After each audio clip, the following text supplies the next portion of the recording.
Salut, c'est Guillaume. Je vous propose de découvrir un extrait du prochain épisode de Course épique.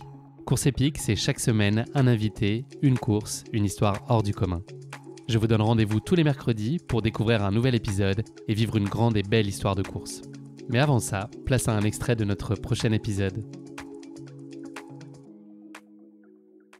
J'aimerais ça revenir sur la question que tu m'as demandé plus tôt, tu sais, quand je fais une course, est-ce que je me compte, est-ce que je le fais pour moi-même ou pour d'autres? Puis je pense que, tu sais, quand tu es nouvelle dans le sport, puis justement, à l'année 2017, j'étais assez nouvelle, tu sais, puis je me suis alignée, tu sais, je me rappellerai toujours à Quadwalk, je me suis alignée contre des gens, tu sais, Casey, Claire, Anna May, c'était 3 personnes qui avaient gagné des grosses courses dans le monde de l'ultra puis qui étaient très reconnues.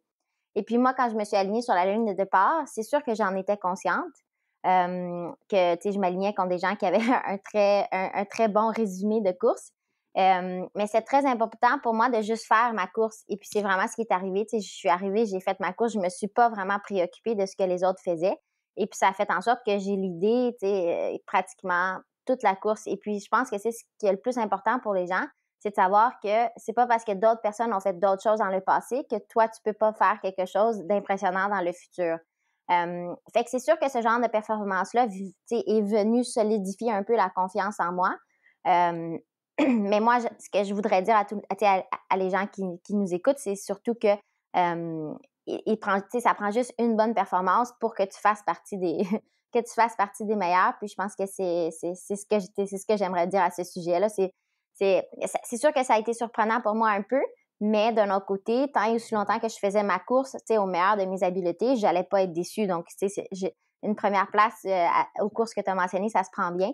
Mais c'est quelque chose que tu sais, si tu suis tes propres habiletés, tu devrais pas être surprise de ça.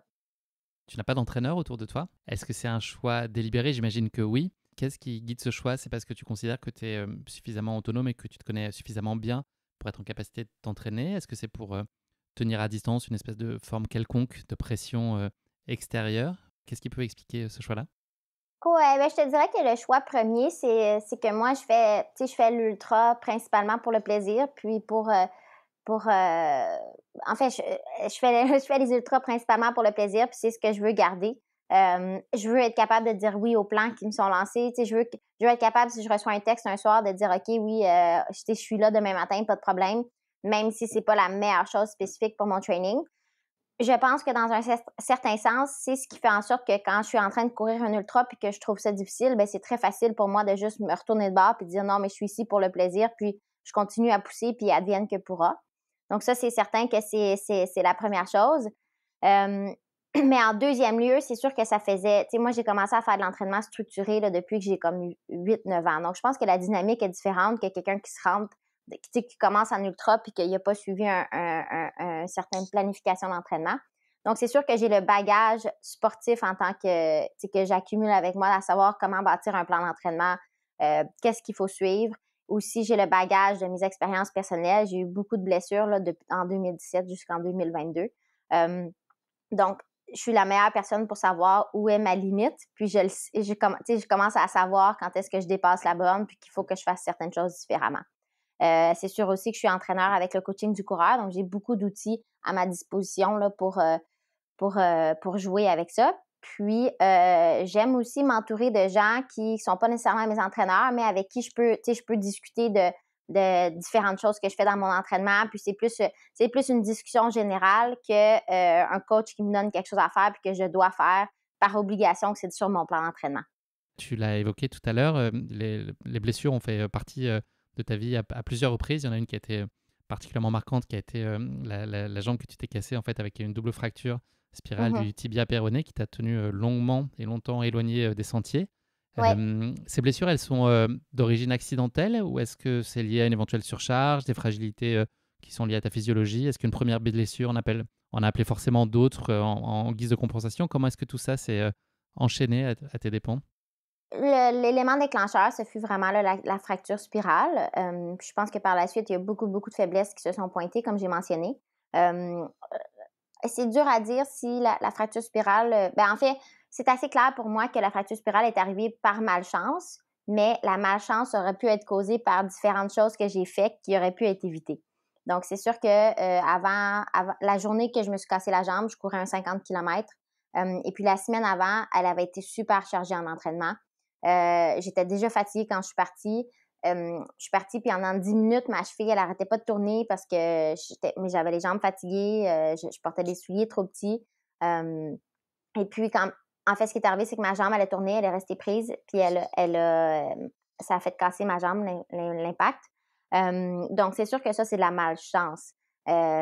Mais il y a beaucoup de décisions qui ont fait en sorte que probablement que ça aurait pu être évité. Et puis, c'est une expérience que j'utilise pour essayer de prendre les meilleures décisions dans le futur.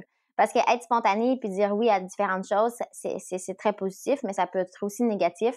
Puis j'utilise ma blessure à la jambe pour me rappeler que c'est important de prendre les bonnes décisions au bon moment également. Ça a été quoi comme type de personne face à ces blessures qui étaient une découverte pour toi? Comment est-ce que tu as géré psychologiquement tout ça? Est-ce que ça a été une épreuve vraiment éprouvante? Je sais qu'elle a été plus longue que ce que tu imaginais. En tout cas, tu pensais être vite sur pied à nouveau, ce qui n'a Ouais. pas vraiment été le cas. Donc ça, j'imagine que ça a été une surprise vraiment très défavorable. Mais de manière générale, est-ce que tu t'es une battante et puis tu te projettes sur le ça ira mieux plus tard? Ou est-ce qu'il y a quand même un temps d'acceptation qui n'est pas simple pour toi à vivre?